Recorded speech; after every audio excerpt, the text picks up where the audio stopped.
I, I volunteer with the DeKalb Dems, Necessary Trouble, and also Fair Districts, Georgia.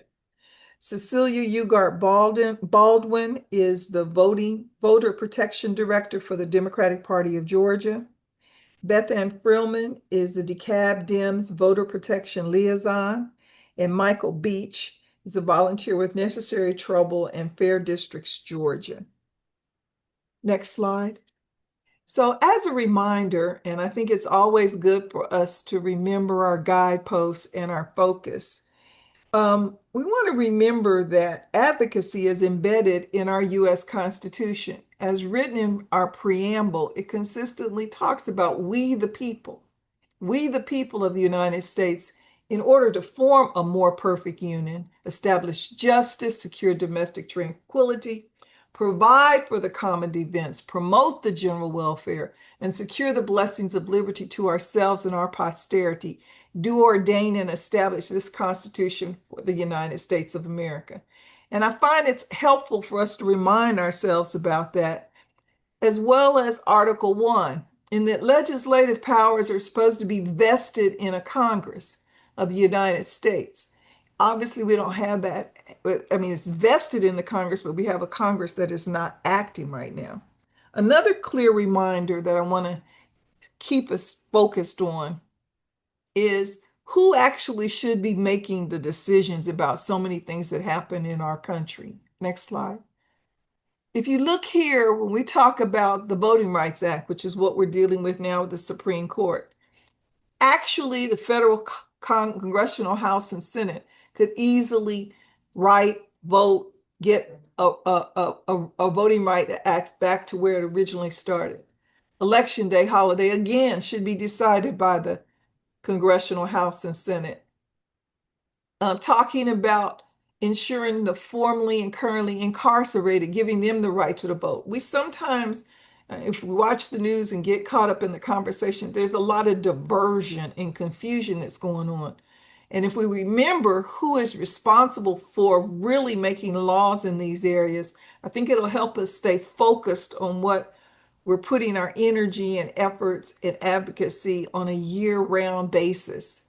Again, reminding that police and criminal justice reform decided by who is elected and who serves us in the House and the Senate, expanding the Supreme Court and appointing the Attorney General, that falls in the hands of the President of the United States, but it does have to be approved by the Congress.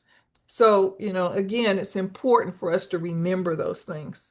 I'm going to turn this over to Michael Beach, who's going to go a little bit further in Okay, our advocacy. great. Thanks everyone for being here today. I think what we're going to go over today is a group.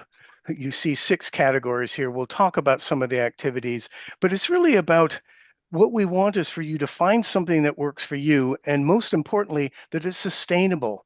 Don't burn yourself out. We want you to be there for the long haul. And so, what level of activity you want, behind the scenes or public comment, talking to people or writing to them, making items for use by others, it's your call.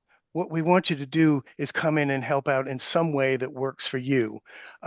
We can't take the time right now to mention all the necessary trouble contacts for these areas of interest, and some of these are areas outside necessary trouble. But if you put your name, your contact info, and area of interest, that's what Karen needs to see in the chat if you're interested. So I just wanted to talk about, we've got 6 categories that we're going to talk about today. I think we're all behind. We want free, fair, transparent, competitive, secure elections. And advocacy can do so much in protecting and expanding your right to vote. But in areas such as educating, mobilizing, and empowering voters, assisting with elections, stopping voter disenfranchisement, influencing legislation, litigating for increased voting rights, and building a culture of civic engagement. And we'll just talk about each one of these separately, starting with the next slide. So I think I'll jump in first since there was a pause there. You can think of this in a variety of different ways: partisan, nonpartisan, and as we found out about yesterday, influencing public opinion. So I'll just talk a little bit about the nonpartisan voter registration, get out the vote drives, raising awareness by giving voters info on dates, timelines, and what's on the ballot. Some people don't like to get out there in front of people, but you would be surprised how interested people are that we deal with, how they're so appreciative about getting updates, dates that they need to register by or vote by or what's going on there. I think is really important because sometimes it just takes one voice to get people to say, oh, I forgot about that. I need to get out there for early voting and everything. And so it using your social media content on voter education and how and when to cast ballots. Cecilia, I think you wanted to also talk about voter hotlines and so on. Yeah, there's so many opportunities in this category, I guess is how we would call it, where you can get involved and you can help voters understand their rights. Just to piggyback the last one that Michael was highlighting, amplifying social media content. There are so many tools out there that you can, and so many great resources out there that just by simply boosting it, by putting out a Facebook post, putting out an Instagram message, or putting out a blue sky message. I'm trying to get off X myself. I don't know about you all. But there's just so many ways that you can do that. And I'll drop in when I'm done chatting some of these like voter education resources that are out there that you can amplify. Anything to get into that space is really, really helpful, I think. And then also segueing into the hotline, the Democratic Party of Georgia operates a voter assistance hotline. You can actually call or text it. And we have agents ready to respond. Most of the time, it goes to voicemail, and we have a little greeting and message on there, but it is there as a resource for voters to be able to reach out so that way they can get particularized assistance on their discrete issue. We have a good core of volunteers, but we're always willing to engage more folks to participate and volunteer with the hotline. Also, just assisting with getting the word out about the hotline, like with everybody who's been working on this for so long, they can do so much good work with it. Great. Beth Ann, do you want to add to that? Yeah, I would just say that, some of these, sometimes it seems intimidating talking to voters. And I think what people are thinking is going to happen when they talk to voters versus the reality of what happens is really different. Whether you're knocking on a door and talking to someone with information on where to vote and how to vote and timelines, or picking up the phone after having been trained by the hotline, most voters are really grateful for the information, and the interaction is an incredibly positive one, not a intimidating one. So if you're so inclined, it's easier than it sounds. Right. And I also like to pinpoint, like here you see people writing postcards and up there you see the bannering. I mean, I think as Michael mentioned earlier, it's sort of finding, what brings you joy and trying to plug into that. And, whether you're an extrovert or introvert, there's always time and efforts where you can consistently be educating. And by educating people on an ongoing basis, we are empowering them as voters. Next slide. Okay, uh, I'll jump in here just to say that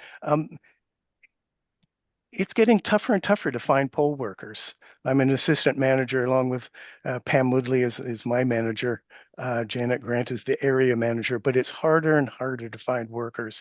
What I've found in this, it's a very powerful tool, educational tool, basically. First of all, you're assisting in elections and filling that civic duty and everything. But what I find is understanding what happens at the polls allows you to do jobs in other areas much better. So when we're at these different committees and we hear as the Blue Ribbon Committee on election procedures this week that wrapped up, total misinformation being given out by public comment and by some of the speakers, where I could get up and essentially change my comments and say, this is actually the way it works at the polls. So I don't know whether that's information's coming from, but it's not correct because there's a lot of people that talk about what should be done at the polls. They clearly have never worked at a poll because it's already being done.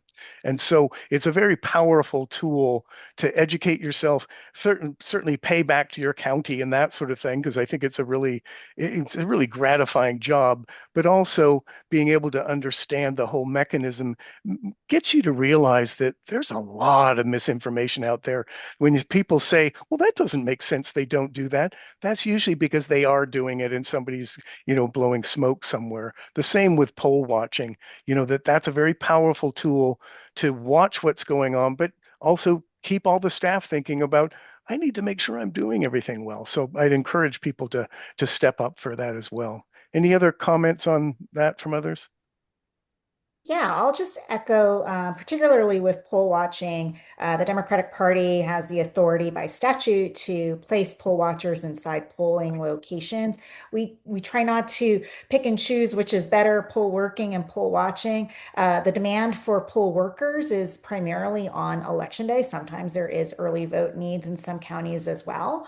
But in the event that you are looking for something to do during early vote because you are doing something on election day and you're being a poll worker on election day, always reach out. The Democratic Party is going to be pushing out alerts, and we're done for early vote this cycle. We're still recruiting for poll watching this cycle for election day on this cycle. But just get your name into our newsletter. We will be out there publishing and promoting that. We support both, like I said, and both are really, really important. Poll watchers really so much so when we know that we're implementing new changes, and we just want to make sure we're helping the counties and the poll workers make sure everything's going smoothly because we know everyone has the same objective to get our voters voted out there voting and voting a ballot that's counted.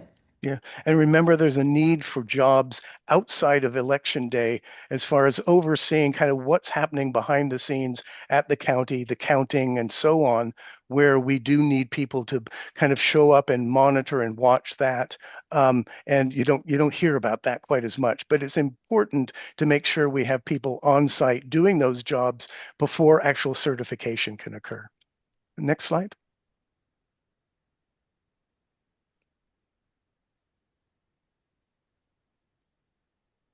So Okay. I know that I have always attended as the DeKalb Dems liaison to voter protection, have always attended the Board of Elections meetings in DeKalb County. And there has been a time over the last 5 years where the Republicans outnumbered Democrats, even in DeKalb County, where the actual voting numbers are flipped.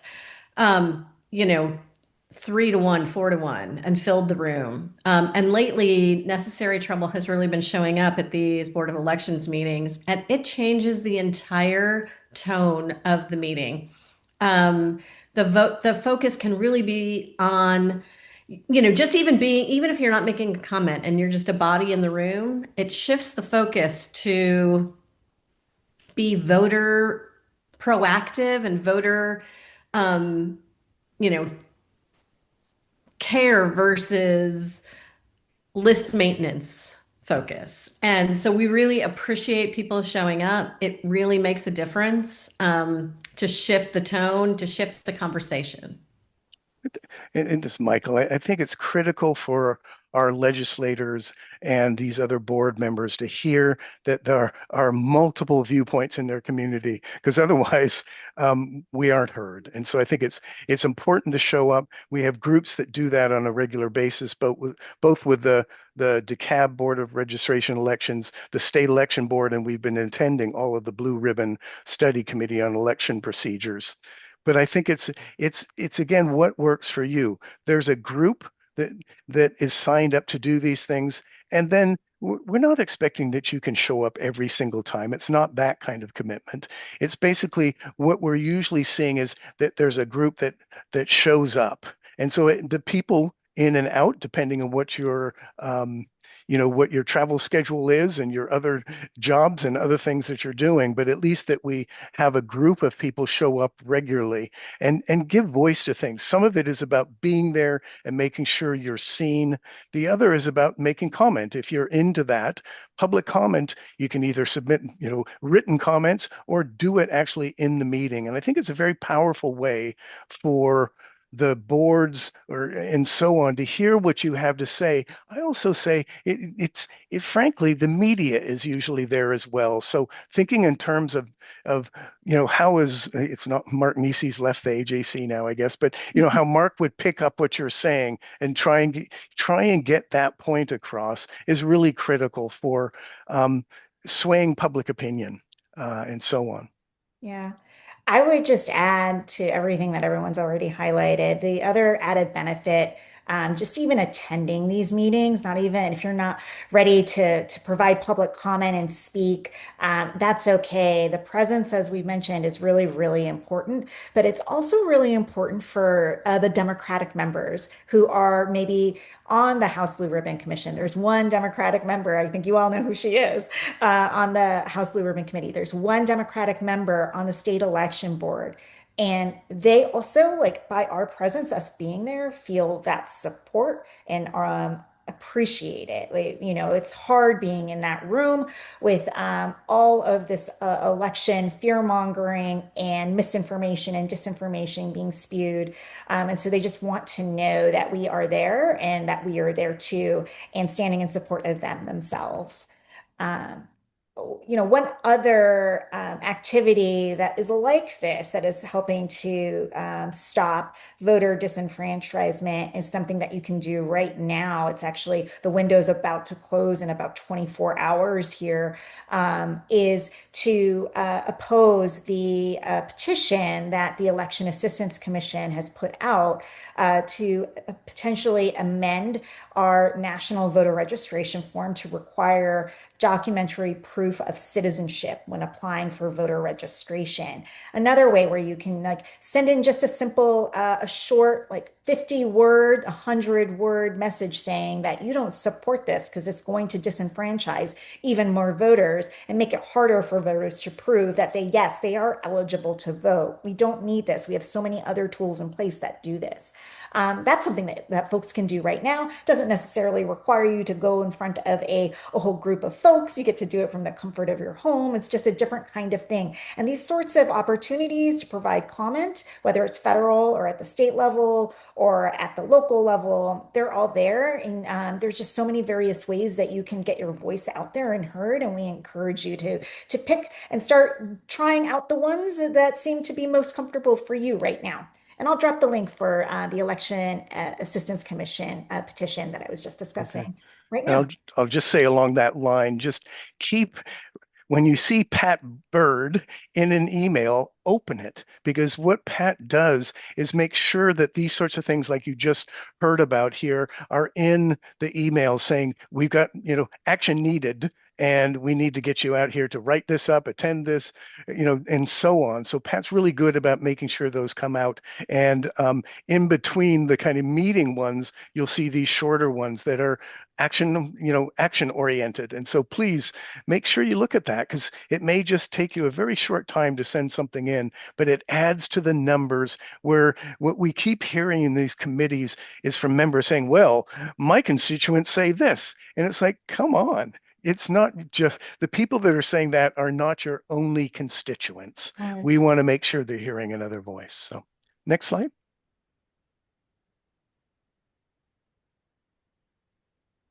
I guess I'll start. Or sorry, was somebody jumping in? No, go ahead, Michael. I was just going to say, I think influencing legislation is a big part of what we need to do, especially being in a purple state like Georgia, which is extremely gerrymandered. And so we need to have our voice heard. So attending state houses, we've talked about some of these other committees, state house and Senate hearings, particularly, during the legislative session related to voting and elections. And usually there's emails going around saying what's up and what's of interest and could have impact on voters. But we want to be out there advocating for pro-voter reforms.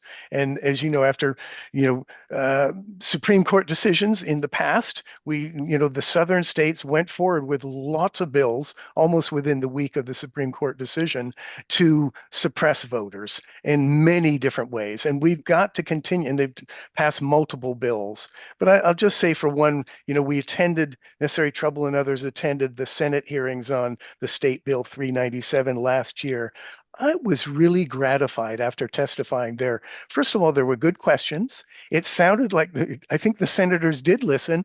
And what we would see the next day is a redraft that clearly listened to what people were saying in these committee meetings. And for me, a good thing, which is the bill stalled. It actually never passed last year. But again, having people there to say this, and again, speaking from facts and data and so on to say this is what makes sense for Georgia, I think is really important for people to think about. That we're trying to promote transparency and accountability in election administration. And I spent some time working at the state capitol for Senator Parent, and I will say that emails and phone calls also really work. And you don't just have to, obviously, if you live in Atlanta and you're not represented you're represented already by somebody who is pro voting rights. Maybe you think it doesn't matter. It does matter because they understand that this is an issue that you really want them to focus on because there's a lot going on in our very short legislative sessions.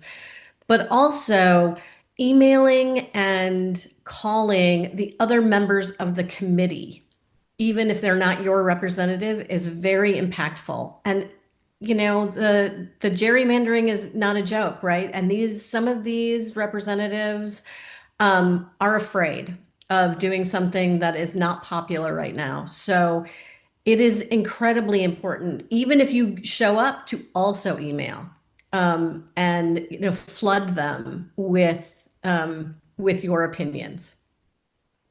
And that's, it's a fairly easy thing to do. And you can also find pre-written emails that, you can send, and easy lists of, the emails of who to send them. And I can just vouch that Beth Ann and Michael have done tremendous work, particularly this last session, in advocating and on the moment's notice to get up to the Capitol to attend a hearing. I think, Beth Ann, that was one of the ones where you were quoted in the AJC by Mark Nisi at the end of the day after one of your comments, if I recall correctly. It matters that this speech, if you are comfortable with doing it, really, really matters. And if you're not, you have other avenues to pursue, as Beth Ann was just sharing with you, phone calls and emails. There are so many ways. And, my role was more behind the scenes, trying to understand all of the information that was getting passed so quickly. And we're here to just help you all feel comfortable and have the tools that you need in order to take that action to step up and voice your opinion. Because as we're all just saying over and over again, we know it just matters and it can make a big difference. And I think it's just thinking about, this is all about relationships. So as you see in some of the pictures here, whether you're visiting a Democratic legislator or a Republican one, it's still about relationships. People are more likely to listen to you if you shook hands with them before, you've been cordial. You may not agree with them, but you can keep bringing your point up.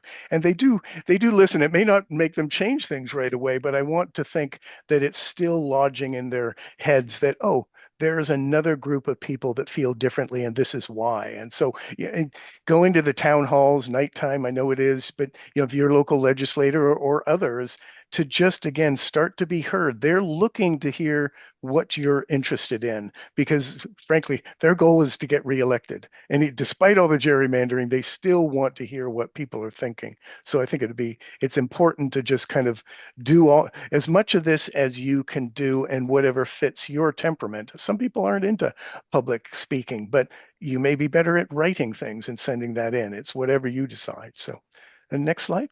Well, I think Oh, go another, ahead.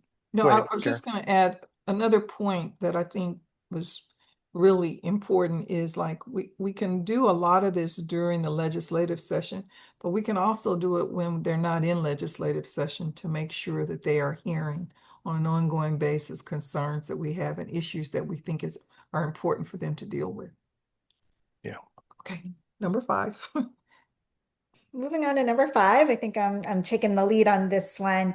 Litigating for increased voting rights. So you might be wondering, how am I, as a volunteer? There are all these other great and easy ways where I know I can plug in and get involved.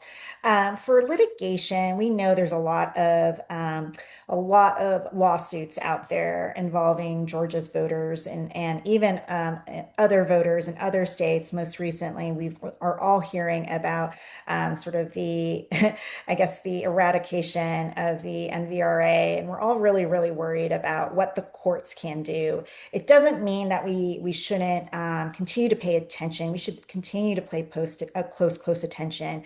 How can you get involved with litigation? This isn't just for lawyers and for people who get tapped to be a plaintiff in a piece of litigation to help ensure that we're fighting and standing up for these really important laws that have been passed decades ago in a very critical time of our society. You can still, again, socialize, get the word out there to your Congress people, to your senators, state, federal. It's local. It's also federal. I'm trying to think of all the people you can talk to. There are just so many people that you can continue to socialize and get the information that this issue is really important to you. Yes, it remains in a court of law, and the courts are going to make some decisions one way or the other, but you can talk about it. Talk about why these things are important and matter to you, whether it's on social media or with your friends, etc. And maybe at some point down the road, something could come up and we'll be talking with one of you, and one of you might be a good plaintiff for litigation coming down the road. Doesn't happen to everybody, but it can happen. But just pay close attention. I know a lot of you really are. I think we can go on to the next slide. Next slide. Um, so this is a great one. Building a culture of civic engagement. We know there are so many people we want to bring into the fold and we want to talk with and we want to embrace and we know they are like-minded and they care about society. They care where we are right now, what's happening in this world. And we want to make sure we're doing everything to continue to build that fabric of that kind of engagement filled with love and respect and logical thought and data and evidence. And we want to find ways to make that happen. And it can be hard, right? It could be, but it can also be super, super simple. It's as we talk about over and over again, it's about having that conversation with somebody who you just met and you just never know whether or not you're going to spark something in their mind and they're just going to appreciate the thing that you're saying and they might want to take action and that might encourage them to go and sign up and volunteer. Right now at the Democratic Party of Georgia, I'm going to preview with you next year where we are trying to create a volunteer ambassador program. The shorthand for it is like a book club to engage some folks who might not be ready to kind of go that next step and sign up to be a volunteer, but maybe they want to just have conversations and they want to be with community. They want to talk about the things that they're reading and hearing about. We want to create that space because we think these are folks who might at some point down the road take action, whether it is somebody who is maybe younger or somebody who might be a first-time voter because they just got citizenship or somebody who's just not sure like the right way for themselves to get involved. Like this is one of the ways that we're going to be experimenting with after this election to try to engage real sincere and authentic relationships and building this community that you guys already have here at Necessary Trouble. And it's so great, but we know we need to grow it. And so that's just one way that we're thinking about building a culture of civic engagement. Obviously, at the end of the day, we want to make sure that we're creating these lifelong habits to always get out there and vote at every election. We want to inspire people to stay connected with their community and to stay involved with voting. And we just want to make sure that people who might be feeling discouraged have a place and an outlet to go. So that's just one of the ways that we're thinking about it. But I will pass it over to Michael, Beth Ann, and Karen if there's anything else they'd like to add on this issue. I would say that one thing when you talk about all these issues that we're talking about today are interconnected. So when you think about the ways that you can help voters for the first time, whether it's participating in a voter registration drive at a high school or volunteering on the hotline or being a poll watcher, many of these voters that are having questions are first time voters. And I have many, many instances on where, a volunteer was able to help a first time voter cast their first vote. And, when that happens and they realize how important it is and that there's a network of people helping them, that is one way to create a voter for life. Yeah. And I just say kind of part of that civic engagement is for us to think about at least is, okay, none of this fits for you? Fine. Think of a great organization such as this one or the Fighting 50, where we're trying to get people to run in areas where they may not win, but they build a community around them. But donate, sponsor a candidate, a fundraiser or something like that. There is something in this for everyone in my mind. I can't imagine that people can't find something that will make them feel like they're doing something to help turn around this current situation, because I think that's why we're all here today.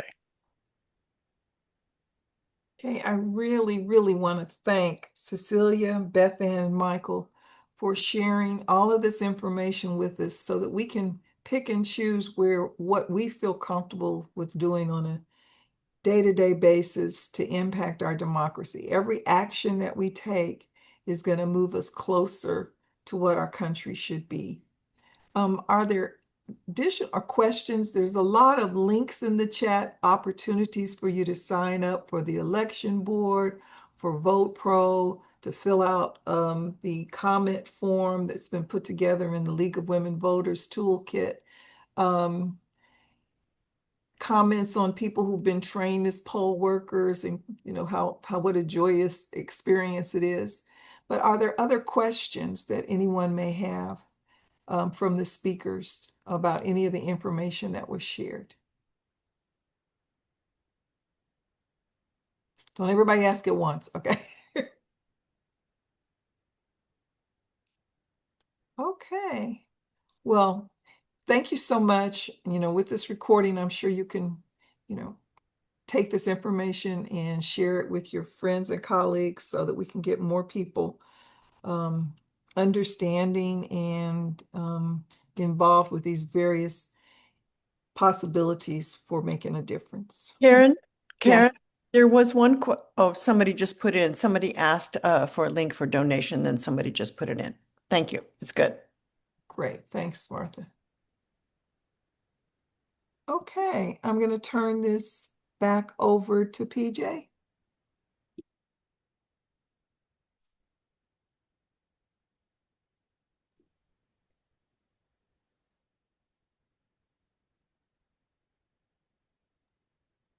Can you all hear me? Yes. You can. Thank God. Okay. My thing stopped working. It just stopped. Okay. Thank you so much, Karen. Again, thank you, Cecilia, Michael, and Beth Ann. We got a lot of information, and Michael, I want to let you know that over 30 years I worked for DeKalb voter registration. I didn't do anything this year because of my health, but I can certainly understand everything that you're going through. At this time, I would like to introduce the second portion of our program and bring up Ms. Pam Mouche. And Pam will facilitate this last session on our work groups. Okay. Pam? Thank you, PJ. It's great to be here, great to be with the group, and I really enjoyed the first session, and I agree, as Beth Ann said, all of this is very interconnected. So I think you're going to see, like we've heard from a lot of people in terms of the importance of supporting the polls themselves and making sure that those are open and accessible. making sure that there's equal opportunity in terms of people ensuring that their votes do count and such. So now we're going to kind of concentrate on, at first, on a group of work teams and everything that are literally working to get toward campaigns largely and working to ensure that people do get to the polls, that they are aware of different races and such. And so this year, as you're aware, it's 2025, and so it's a year of focusing on municipal races and the Public Service Commission. And I'm just going to stop myself right there because, as all of you know, I am a little bit rabid about the Public Service Commission and just how important that race is this year. It being the only statewide race that is on the ballot, and yet so many people unaware of the race and certainly unaware of even of what the Public Service Commission does.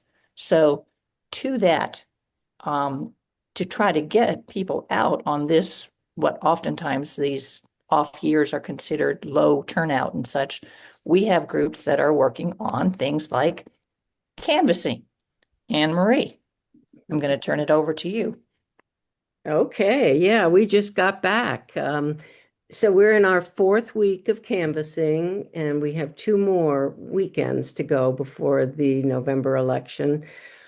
So far, we've knocked on 2,167 doors, behind which were 3,124 people, hopefully votes that will come out this election. And our turfs are in Tucker, Clarkston, and now we're doing the Stone Mountain area around South Hairston Road. These are strong Dems, lean Dems who are likely to go vote. So we just give them a little nudge. To date, we've had over 40 canvassers come out to help, and I think all of them will tell you that it's very rewarding to knock on these particular doors, because many people actually do open the door and they want to hear about this election. We usually start by asking if they know about the Public Service Commission, and so often the answer is no. The next question is, are your power bills high? And the answer is yes. And so from there, we educate the voters on the issues and on the fact that they have a chance to elect 2 new commissioners. So last week, we had the progressive media outlet More Perfect Union come out with us for a sample of our canvassing efforts. The camera followed us as Peter Hubbard and I went door to door to talk to voters. He was great at explaining what is at stake. I was tongue-tied. But now we need a strong push to get over the finish line. So please sign up to canvass with us. You can use the mobilized links, or you can call me directly or text me. We have both experienced canvassers and we have people who've never done it before. So if you've never canvassed before and don't know how to use the minivan app, no problem. We'll pair you up with someone who can help. And if you're an experienced canvasser, you can get a turf assignment from me and some flyers and just go out on your own schedule. Either way works. So let's make these last 2 weeks of the election really strong, please. Thank you so much, Anna Marie. I completely agree. Love the work that you guys are doing. And I see that Lynn Beach has put in the chat that she was out on Friday and that indeed 75% of the people actually opened their doors and were part and opened themselves to these kinds of conversations, which flow very, very naturally. That also happens by phone. So with that, Valerie, would you like to be talking about phone banking? By the way, Anne Marie, if you would put in your contact information into the chat for people that want to contact you directly, that would be great. Valerie? Hi. As Anne Marie just said, there's 2 weeks left in the election. And one of the things that we know strategically is that if we can get the metro area out, then we should be in great shape. And so as you heard the turfs that they're doing, Similarly, with phone banking, we are focusing largely on DeKalb. We also have Henry and Rockdale counties. Our areas were drawn up by the same person, so she knows where she's cut turf for the canvassers and where she's asked the phone bankers to work. And we are focusing on areas where there aren't DeKalb County precinct captains. So we're going to be probably the only touch that they're going to get. But that's what it's going to take to get the metro area out and to win this election. We are leaving messages. It's kind of like a lit drop on the phone. And hopefully, if they hear that, they'll know what's going on and when it's happening. And the nice thing about phone banking is you can do it in your pajamas. You can call from home. You can call at your convenience. It's really nice if you have 30 minutes and you can make some calls. That's great. If you have a long period of time, you can do that too. And people, once they hear that what's going on and what's at stake, they are very interested and they definitely want to vote. Early voting is going on, and so it's really nice that you can say you're motivated. You can go tomorrow and go and vote. So please help spread the word. Put your name in the chat or contact me, vmanson1229@gmail.com, and I'll put that in the chat and I'll be in touch. And thank you so much. Let's get the word out. Let's get the metro area to the polls and let's win this thing. Thank you. Thank you so much, Valerie. That is fantastic. And you are absolutely right. If we can mobilize the metro area, this is one of those elections where every voter counts every election. But in this particular election, because in fact it is a lower turnout typically, we have an advantage here and we can take it, we need to push that. So with that, we're going to push it to Kate King. And they were maybe the postcards are sort of like a first foray because those have gone out already. So Kate, Yes, the PSC for the PSC, cards yes. have gone out already, and we sent more than 2,000 postcards supporting Peter Hubbard and Alicia Johnson, and hopefully they're in the hands of voters by now. So that because postcarding is a sort of different dynamic from canvassing and phone banking, then we pivoted to our candidates down on the coast in these rural areas running for sort of like the Fighting 50, but at the local level, municipal races. And last week when I was thinking about talking at the meeting, I thought I was going to have to beg you and tell you, try to convince you that these little towns were important. But no, I don't have to convince you of anything. I have to thank you and congratulate you because all the postcards for those candidates have been taken. And, that's another 2,000 or something for these four local candidates. If you have some, please get them mailed as soon as you can because obviously time is short. But they've all been grabbed. Most recently, Amaryllis took the last few just today. I guess she doesn't physically have them yet, but she is committed to them. So postcarding will be a little bit dormant for a little while, but I'm sure, unless a special election comes along, but there's always going to be another postcarding campaign. So if that suits your interests, put your name in the chat and I will put you on my postcarding list and we'll see what comes next. Great. Thank you. You have a great team there, Kate. And you're absolutely right. And we do know that in terms of some of the canvassers going out and everything, they have run across homes where, in fact, someone has said, gosh, I got a postcard. This is for the PSC campaign. So the Tucker area has turned out really, really strongly in the early voting and such. And I think that's due to a lot of these efforts. Yeah, it is. I mean, it's fantastic here. I was poll watching actually in Tucker, and I think on the first day there were over 400 votes that were in my precinct and such alone. And I heard people walking in and saying, "Oh, now that was Peter and what's her name?" So people had touched them already and they were aware. And I'm glad that you mentioned their names because we've just said PSC, but it is Peter Hubbard and Alicia Johnson, and they are great, great candidates.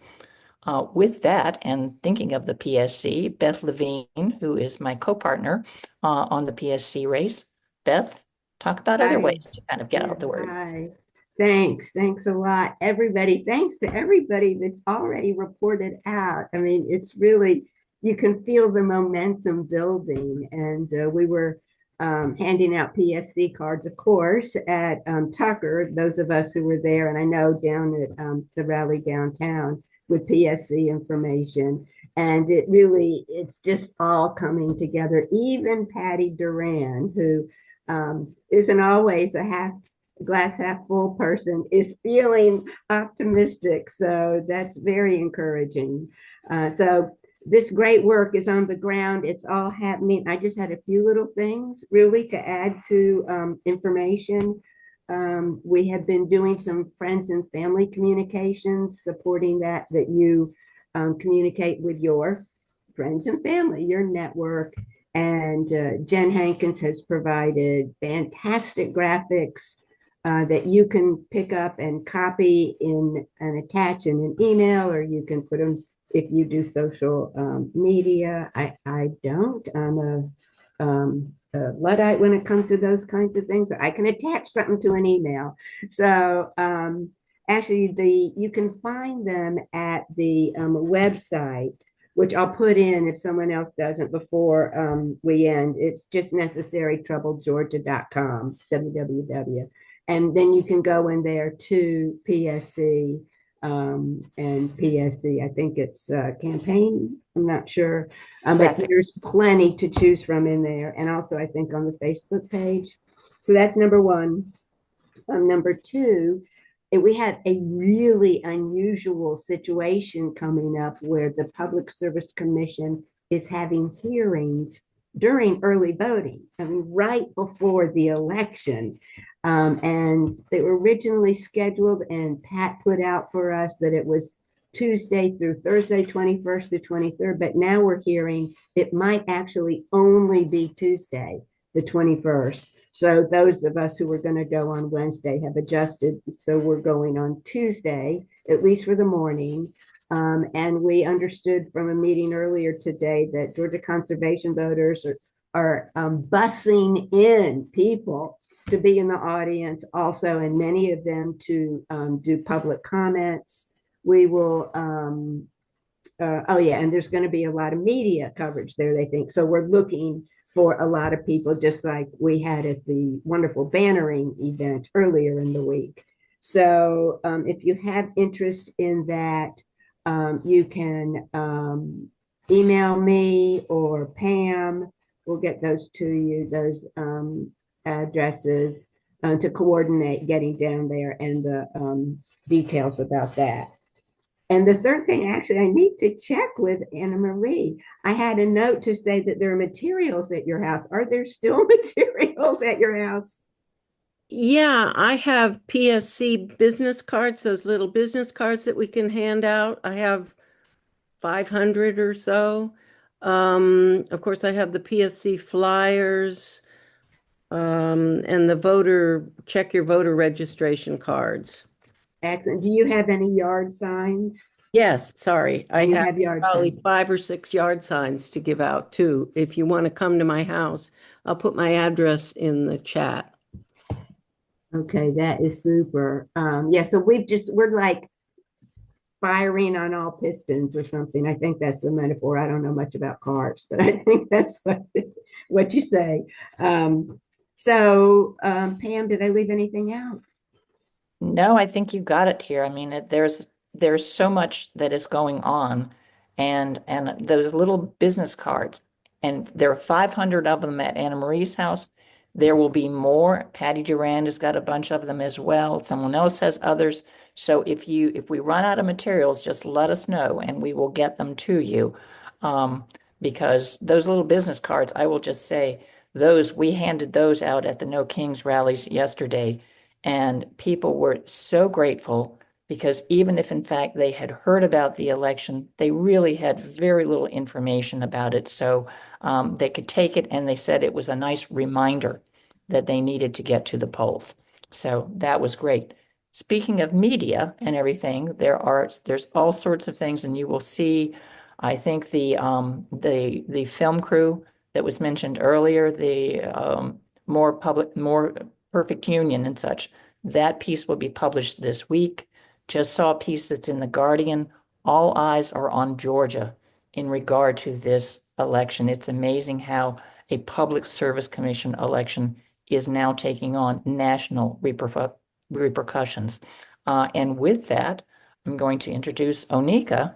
Onika, because the bannering crew has been doing yeoman's work to get out the message here over the overpasses and in other prominent places around Atlanta, most recently with that film crew.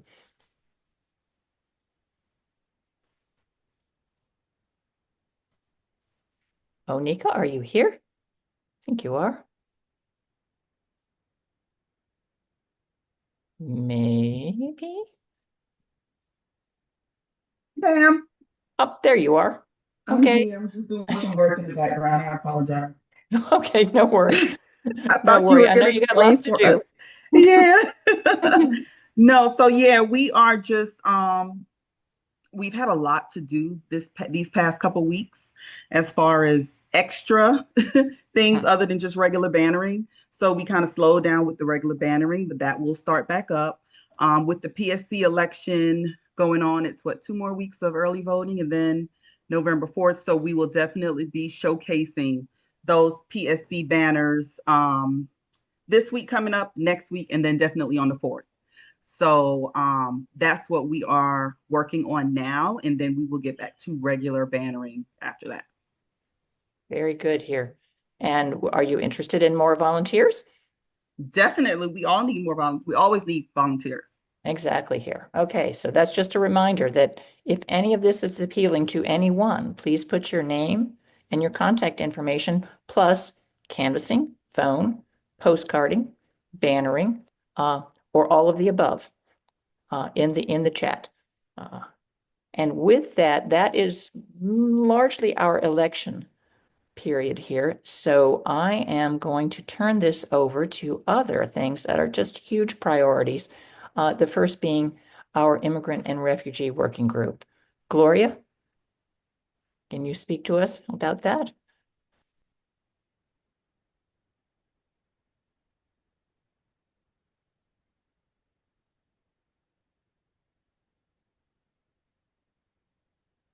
And Gloria, I think is Gloria here?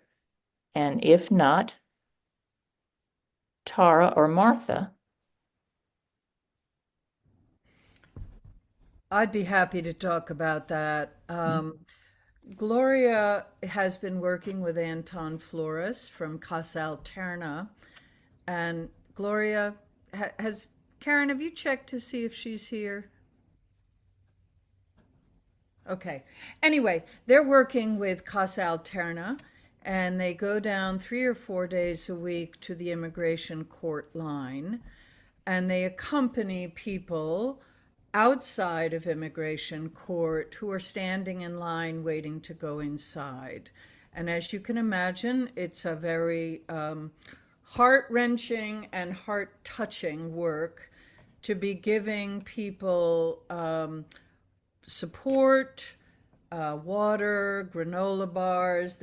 We give the kids that are in line, the bears that are being made by Bears for Kids, which is another subgroup within the IRW, or immigrant refugee.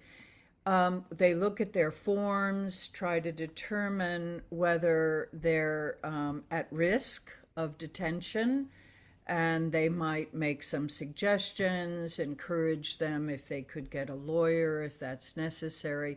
They don't give legal advice, but they get close, right, in trying to help people decide whether to walk through the gates of ICE, which is what Anton is calling this.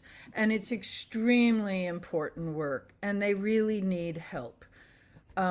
It's useful to have Spanish, but not necessary. They always have one Spanish speaker in their team. There's very, very experienced people every day. So if you don't know what to say or do, there's somebody there to help. But it's really beautiful, I think, profound work that they're doing, and they need volunteers. People get very good at Google Translate, talking to people in line, and just heart to heart, heart to heart. And you can imagine these people are so grateful because by being there, the presence, the accompaniment that these people are giving, you are saying, we want you here. We value you here. And of course, they are not hearing that from all sides of our country. So I think it's important work. And Gloria, okay. So I think that's enough. But if you're interested in doing that work, you can put your name in the chat. And I will be sure that the people who need to know are alerted to the fact that you're interested in volunteering. And quite honestly, you can also speak to several people who have done that work. I've been there. There's other people on the line. So if there's anybody here who's done this accompaniment work for the immigration court line, please put your name and contact information in the chat in case somebody would like to talk to you about your experiences. Okay? Thank you so much, Tara. And I do know I have a friend who does that and who is not a morning person at all, and yet has gotten up and gets up about once a week at 5:30 or so in the morning to go down and be there early and such. So because she has found it that rewarding Rewarding. of an Yes, so experience. you do need to be down there pretty early. I think it's 7 o'clock most mornings. But you have support, and especially if you're a newbie, you'll get support. But they're running a little thin in this work. They really need new volunteers. So please put your name and contact information in the chat. And anybody who's done the work, please put your name and say, you can be in touch with me. Very good. Thanks, Excellent. Pam. Thank you. And thank you for everything, for all of the work that your team, I know you have many, many aspects of immigrant and refugee work, all of which are abundantly needed right now. So Stay tuned. That's November's meeting.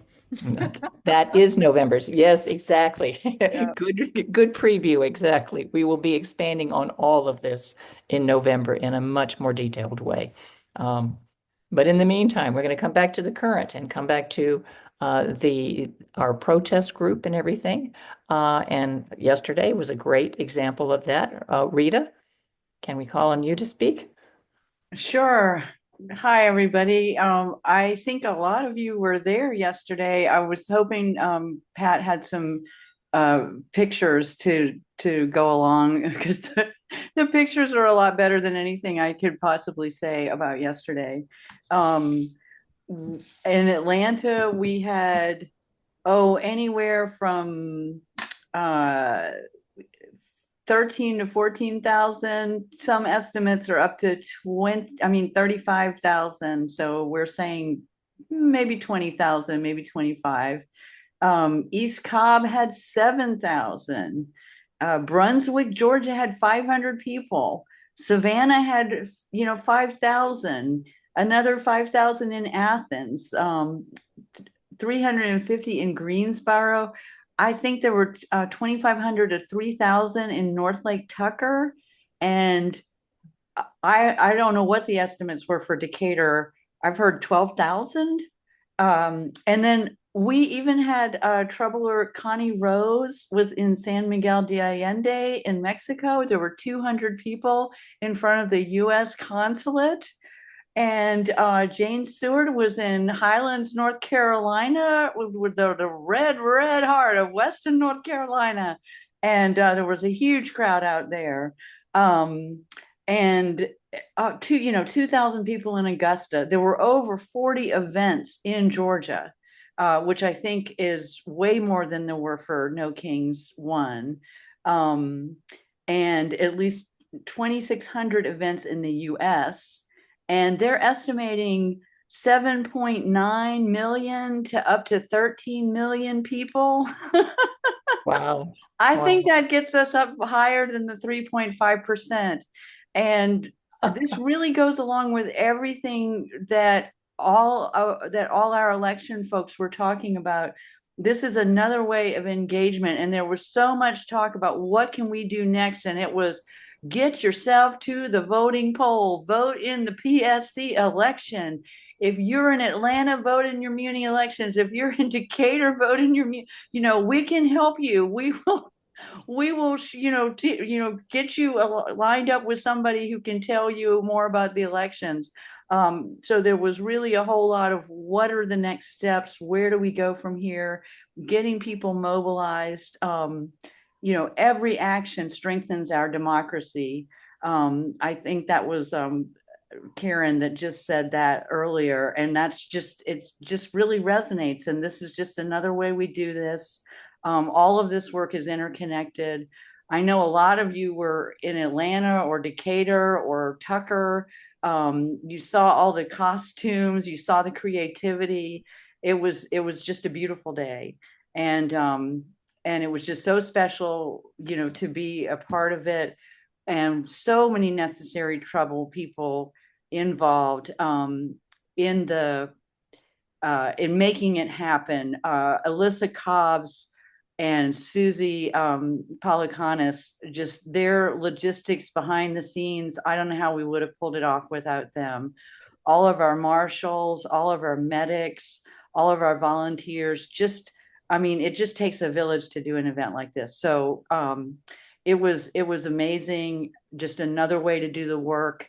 If anybody wants to find out more about how you get involved in helping with these, put on these rallies and be a peace marshal, be one of the medics, be one of the volunteers, just put your name and your email and just put protest team in the chat and we'll get you involved. But really the work is, everybody is doing the work in all their different ways. And so it was just wonderful to see everybody yesterday. So I don't know if anybody else who was there has anything, fun that they saw that they wanted to add. There were just so many delightful moments. So maybe we can call on some people in just a minute here, but first I have a couple. I went to 2 of the rallies yesterday and am still smiling from them. So really appreciate all of the work that you guys put into it. 2 quick questions though. Do you have a sense of when they'll come down with a more accurate figure? I mean, it sounds like the figures in terms of attendance went, from 10,000 to 30,000 or so in Atlanta and everything. And then also explain to anyone who might not know what the 3.5%. Oh, sure. Is. Sure. So in 40 years of marching, I have never been able to see anybody get a really good crowd estimate. And I think this is kind of par for the course, that we get a low number and a high number, and that's about the best we can do. I think they're probably going to settle on, somewhere between 7 and 8 million. And in the No Kings one, they settled at around 5 million, I think. So we did it. We definitely had more people show up than for No Kings one across the country, and we had more events. So it's growing. It's not weakening. And the 3.5% rule. This is a political scientist named Erica Chenoweth studies nonviolent and violent, revolutions, and peaceful, nonviolent mass action is much more successful in overturning authoritarian and fascist or totalitarian regimes. And the 3.5 rule is that if you can get about 3.5% of your population out on the streets and mobilized, that is a sign that you have an overwhelming majority on your side. And there's nothing magical about the number. Like, you get 3.5% out because 7 million is over 3.5% of the American population. And clearly Donald Trump is still in the White House this morning.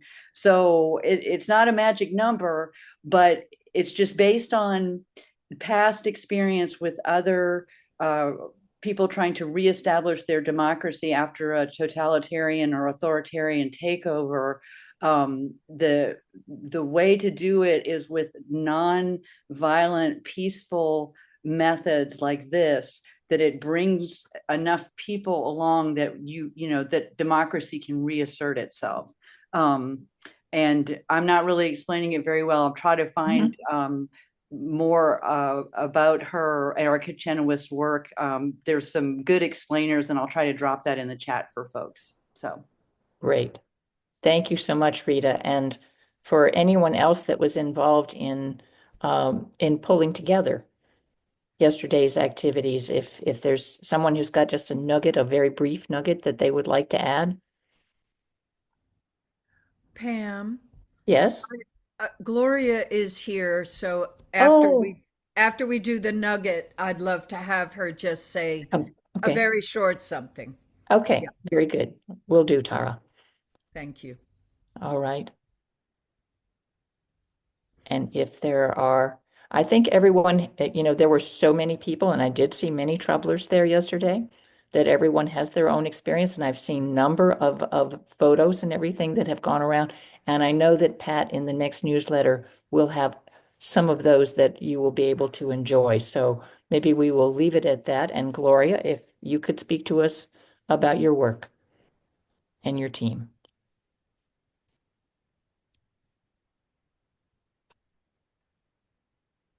There we go. A little discombobulated today. Aren't we all? Just real quickly, we continue to do the work at what Anton calls the gates of ice. It's accompanying folks who are there in line, waiting for their ICE check-ins. We have increased our group, but we still need volunteers. These days, we're very focused on trying to figure out who is referred for ankle monitors and trying to encourage them to get legal help and searching the immigration attorney website. We also are working with Bears for Kids. So we're giving out bears, we're giving out snacks. We're helping people look their court status and just being a kind presence, standing in solidarity. It's helpful if you speak some Spanish, but it's not necessary. Isn't that right, Tony? Because some of this communication is nonverbal, and it's about presence. So I'd want to encourage everyone. Usually, I say if you have any questions, hit me up, but or email me or text me over Signal. But I'm gonna be a little bit out of pocket since I'm having surgery tomorrow. So you'd need to give me about 5 days to respond. And just something to remember is, or to know, what we see, I would say 95% of the people that we work with come out with appointments for a year or maybe 6 months. So it is, it's awful, but there are things that are hopeful. So it's not as gut-wrenching as you may think it is. So I encourage you to volunteer if you are so moved. And thank you. Gloria, please do put your information in the chat, but we promise we won't bother you for 5 days. You can bother me anytime, but I just may not be coherent. There you go. There And you Gloria, go. there's a question here in terms of that you have told us that many people who come in for their hearing leave okay. Is this still true? Yes, it is still true. Okay. What I would say is, the number I said, 95%, that's those who are coming in for check-ins or for court hearings are leaving, at least for now, okay. Okay. You know, we can't, we're always very happy and we celebrate with them when they come out with their appointments for the next year, but we also know how ugly things are. Very good. Beth, your hand up. Beth? Oh, yeah, I thought you had your hand up, Tara. Well, it looks like it's up. Um, anyway, yeah, I just wanted to clarify. Sometimes, speaking is just the only way after we get all twisted up in chat and text and such. So there were two different addresses put in the text, in the chat, about locations of things. And the one on Washington Street downtown, which is across from the Capitol, is where the PSC hearing will be taking place on Tuesday morning. And the other one on was it Apple Park Place? Karen put it in, and that is, I'm not sure what that is, Karen. Tell me what you're referring, because I was reading it off the chart that we got. Oh, and maybe was it Karen Davenport or Karen McCowan? Now that I thought it was Power to the People Block Party address, but Right. sure. Right, It's a Power to the People block party, which is being put on by the organization, the Poor People's Campaign, and they're bringing busloads of people in. So they said that if the hearings, my understanding of what is written, if the hearings are over, they're going to have people here through Wednesday already. So they plan to go around downtown and stop at the Capitol and I guess have some kind of rallies. And then they'll have this the block party at Park Avenue Baptist Church at the 486 Park Avenue. What time would that be? 1:00. On 1:00 Wednesday. Okay, Wednesday, this coming Wednesday, This coming Wednesday, the 22nd. This Wednesday, right, exactly. But it's the Washington Street address for the earlier time in terms of the PSC. Right. The 244 is where the public comments at the PSC will take place. Okay, very good here. Sorry, thank you. No problem here. And going back to Gloria, I just wanted to share that one of my favorite signs yesterday at No Kings was a young man. Actually, I think he was a teenager who said, his sign said, I like my ice crushed. So anyway, it was just not, anyway, in play. But yes. Lots of good things. And I also see that Jen Hankins has said that we have No Kings photos that are posted both on our Facebook and Instagram accounts and such.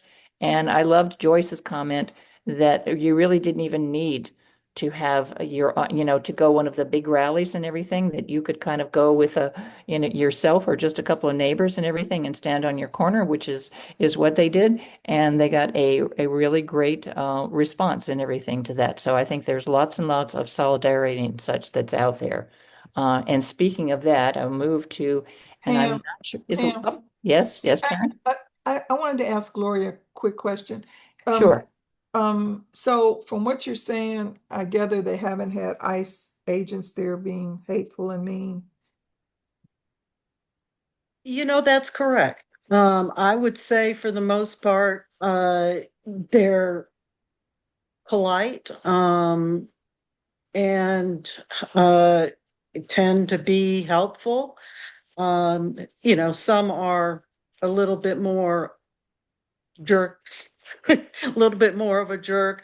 But I would say, again, I hate to use the 95%, but 95% of the time, they have been fine.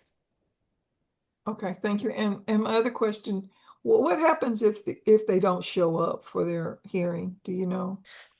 Yeah, I don't know exactly, but I know that it's a big problem. And we have had people come and say, "Hey, I missed it." And if they say something like, "I was in the hospital," I have seen the ICE agents accept that and just either let them check in that day or give them an appointment for another day. For court, I think it's much more serious. But you know, we don't know. Okay, thank you. Still evolving. Well, and we'll hear more about that and look forward to that in the November meeting here. So, in terms of looking at our area and such, and the solidarity that we are all talking about today and everything, Alyssa, and I know that you were mentioned by Rita. Is Alyssa here? Alyssa is not here. I wondered about that. I didn't see her on the such and everything there, but No, I'm glad. she's taking a well-deserved rest, and I I think was- what she wanted to do was to see if she could talk about 1 Million Rising and Signs of Solidarity in the November meeting. Certainly, we will be happy to give her a pass for today. I'm sure Believe me, I'm exhausted from just going to a couple of these events. I cannot imagine all that it took to put these together. So, Well, she please- was called the most, the MVP of yesterday by one of the people that I consider the MVP. So when you're the MVP of the MVP, you know you're doing a lot. Anyway, she'll be here in November, I think. Thank you. Okay, please give her our best and tell her I hope she's taking more than today off. Exactly. Okay, so now we're gonna end on another high note though, which is an upcoming trip. And speaking of solidarity, to Montgomery. So Amaryllis, if you will inform us about that. All right. Thank you, Pam. Good evening, everyone. I hope you all enjoyed No Kings 2 yesterday. It was good seeing some folk out there yesterday. I had a ball. So Pam and I are Pam Boucher, not the other Pam, because I always and I are excited to invite you to a relaxing and enjoyable bus trip to journey to the Legacy Museum and commemorate the 70th anniversary of the Rosa Parks Montgomery bus boycott in Montgomery, Alabama on December the 6th, 2025. Rosa Parks refused to give up her seat on December the 1st, 1955. For those of you who visited Montgomery in 23, the Rosa Parks sculpture sitting on the bus was not unveiled until February 14th, 2024. So this will be a new site for you all to visit. The commemorative celebration is December the 1st through December the 6th. We are still resisting. The anniversary is organized by the Equal Justice Initiative, also known as EJI, the Southern Youth Leadership Development Institute, and the King Center. The EJI is privately funded, so we don't have to worry about the museums being closed right now. So that was a good thing. The Equal Justice Initiative is committed to ending mass incarceration and excessive punishment in the United States, to challenging racial and economic injustice, and to producing and protecting basic human rights for the most valuable people in our society. The Memorial for Peace and Justice was conceived with the hope of creating a sober, meaningful site where people can gather and reflect on America's history. So we will visit all three museums: the Legacy Museum, the National Memorial for Peace, and the new Freedom Monument sculpture of Rosa Parks. Mr. Alphen and Ted Golden with DDK Tours are coordinating this trip for Necessary Trouble. Mr. Alphen is a trainer with the King Center. Most of you all may know him. Ted Golden is also a troubler and a member of the King Center. So we are in good hands. The bus will depart at 8 o'clock and return at 8 on December 6th. The departure location will be announced at a later date. So the cost is $50 per person and includes tickets for all three sites and a boat ride. So we will have lunch on our own. There's a restaurant inside the Legacy Museum and a restaurant inside the new Elevation Hotel called Aya, or AYA, which is near the Legacy Museums as well, but we will give you more information on suggested restaurants at a later date. Seats are limited.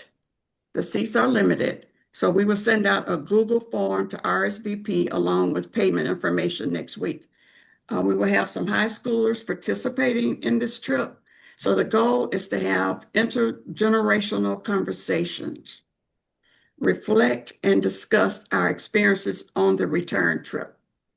So Pam and I thought this would be a good time to take a break after the PSC election and the municipal elections, and also before the holiday season gears up. What we didn't know was that our timing is aligned with the Rosa Parks commemorative anniversary. Just so ironic. So we hope that you will join us for this fantastic day trip. It will give us an opportunity to get to know each other, enjoy history, as dark as it may be, and to inspire us just to keep up the fight, everything that we've talked about so far. It will also give us a space to unwind, reflect, and begin tomorrow knowing it will be filled with even more hope than the day before. Would you all please join us in taking this trip down a historical lane? So I want to also thank Jen for helping me with the flyer. I called her about 300 times if I called her once. And poor Pat in Becky's absence, many phone calls about mainly pricing and logistics and coordinating with DDK tours. So are there any questions about the tour?